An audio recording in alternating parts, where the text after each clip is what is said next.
welcome back to my channel. So if you are new here, my name is Moisa and I do this thing on my channel where I am trying to learn how to cook. I believe this is either the third or fourth installment, so if you want to check out the other fails, check out the other fails. Please enjoy them. They're really fun. But today we're doing teriyaki chicken, and I want you to know all of the recipes I use are from cookbooks. I am not winging it. I am attempting to follow a recipe, and sometimes the recipes are a hit. Most times they are a missing. And so anyway, the first step of this recipe was to cut up a bunch of scallions. And as you can see, my knife skills, not great. But if you go back to my first cooking video, I didn't even know how to properly cut things with a knife. So honestly, this is a giant step forward. Please do not judge me. Thank you so much.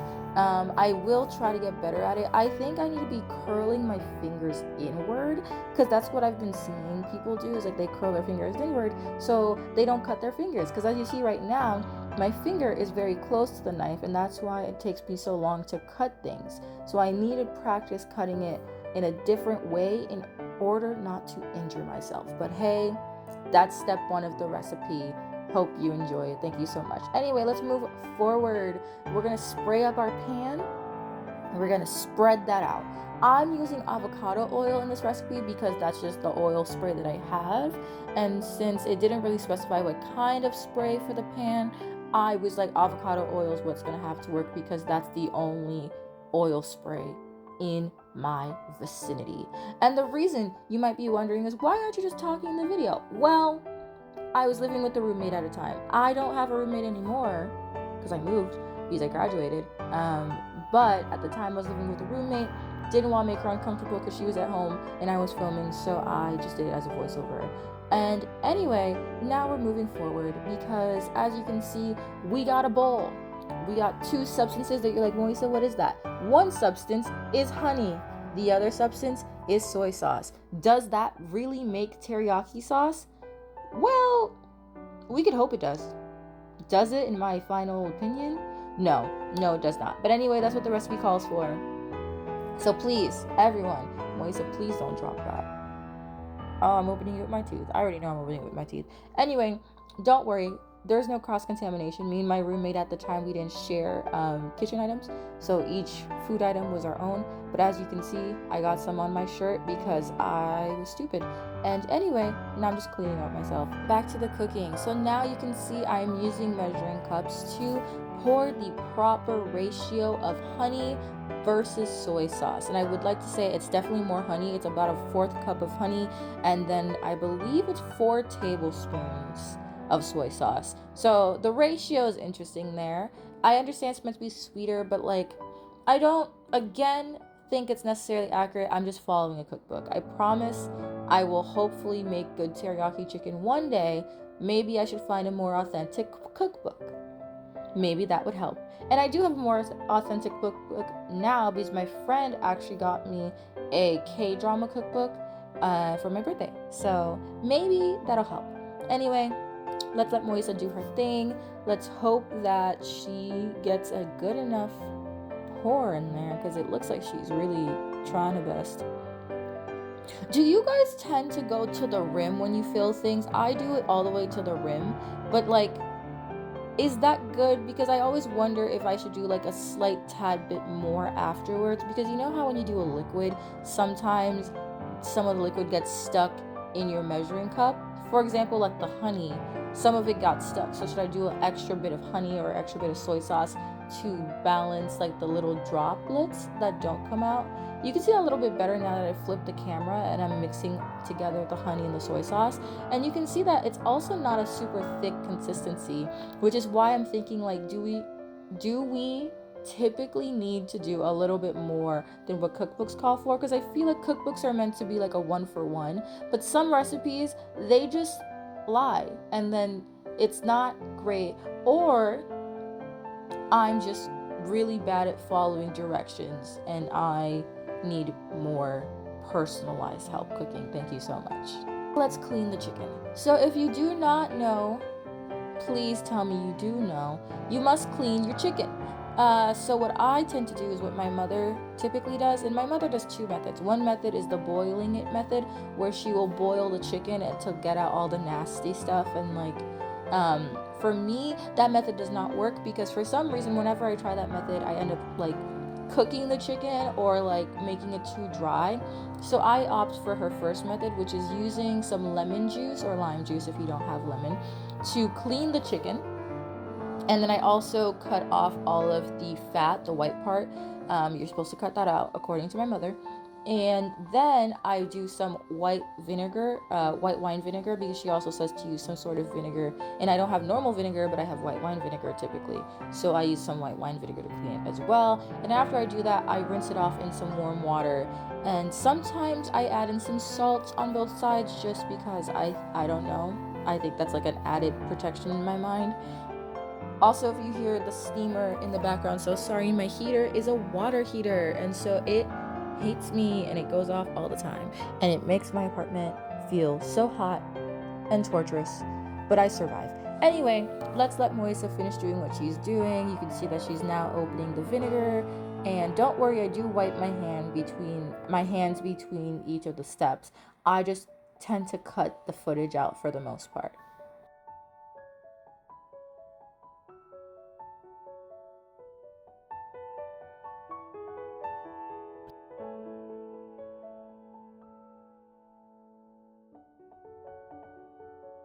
Now we have reached the stage in which we are making the chicken. Isn't that so exciting? So in the recipe, it told me to put a little bit, I believe it said about 1 tablespoon of olive oil on each side of the chicken.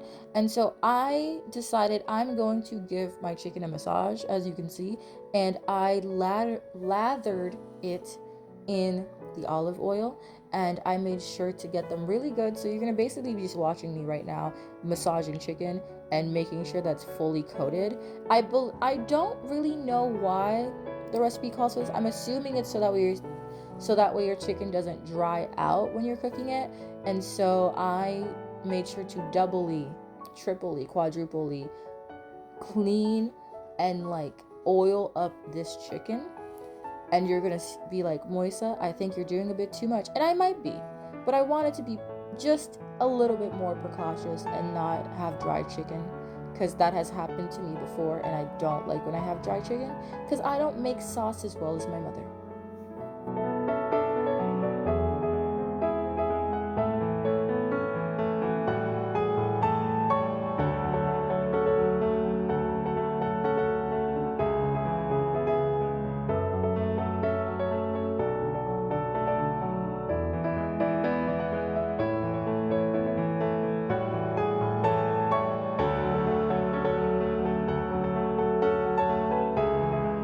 So let's wipe your hands, make sure that your hands aren't as oily. Oh my god, they were so oily after this. I was like, I can't.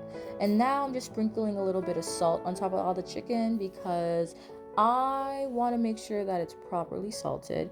And I always wonder this about recipes, right? Some cookbooks are like 1 tablespoon of salt to like salt a lot of chicken, and I'm like, there's no way. I do the method of salt with your heart. And so as you can see, I'm salting both sides of each chicken. I'm making sure that they have at least some sort of effort put into salting them. I might have over salted them, who knows? But it's okay. I'm the only one eating this. Anyway, this continues for a while, and then once I'm done, I'm just going to put them on a tray. I think you're going to be seeing that in a second, actually.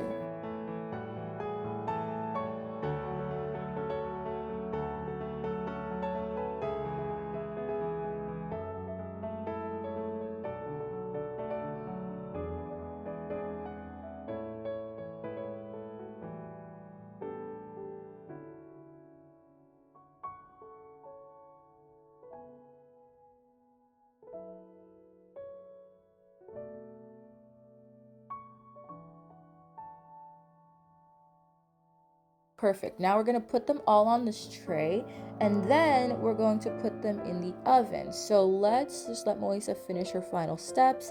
Oh, we're flipping. Okay, great. So now as we are on the other side of the counter, we are now taking a little bit of aluminum foil and we're covering up the pan, because oh, my neighbors are so loud.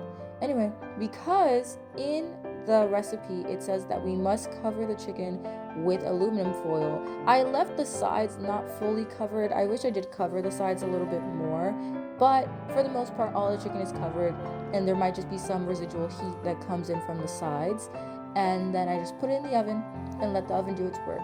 Now this is kind of what it looks like in the end. So I have my teriyaki sauce that I'm mixing into my chicken. You guys can see some corn on the side, and that's because I'm making some rice and I was going to put some corn in it, because I just do that sometimes, because my mom said you can do vegetable rice, and when she means vegetable rice she means like peas and like some corn and some carrots. I do that time to time, but I wanted to add a little bit of variety. But anyway, this is the final product. It looks pretty good. It tastes okay. Outfit change. Okay, so let's just do our final touches. Now that I've done the mixture, I'm gonna just cut up the teriyaki chicken, in air quotes, teriyaki.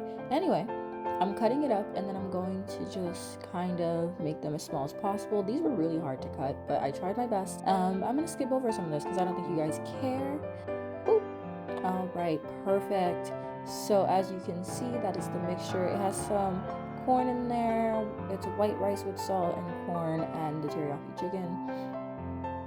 Now I have some leftover sauce I'm kind of pouring into the rice just to make it taste a little bit better, and that's me tasting it. It was fine. It was fine. I guess I will see you guys all in the next one.